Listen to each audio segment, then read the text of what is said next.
قل إنني هداني ربي إلى صراط مستقيم دينا قيما ملة إبراهيم حنيفا وما كان من المشركين۔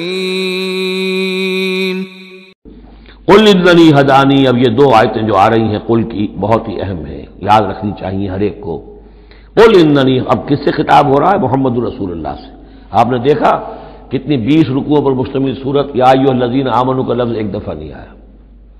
ہاں جہاں جہاں بیچ بیچ میں خطاب ہے محمد سے صلی اللہ علیہ وسلم، گفتگو ہو رہی ہے حضور سے، حضور کی وساطت سے تمام اہل ایمان بھی مخاطب ہیں، لیکن صراحت کے ساتھ خطاب جو ہے یا ایھا الذین آمنوا وہ نہیں۔ قل اننی ہدانی ربی الی صراط مستقیم، کاش کہ ہم میں سے ہر شخص یہ کہہ سکے، کہے گا تبھی جب کہ اللہ کی راہ ہدایت کو اختیار کرے گا۔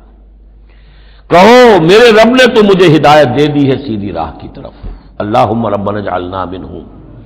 قل اننی ہدانی ربی الی صراط مستقیم دینا قیما ملت ابراہیم حنیفا، وہ دین ہے سیدھا قائم، اور وہ ملت ہے ابراہیم کی یکسو ہو کر، وما کان من المشرکین، اور یقیناً ابراہیم مشرکوں میں سے نہیں تھے۔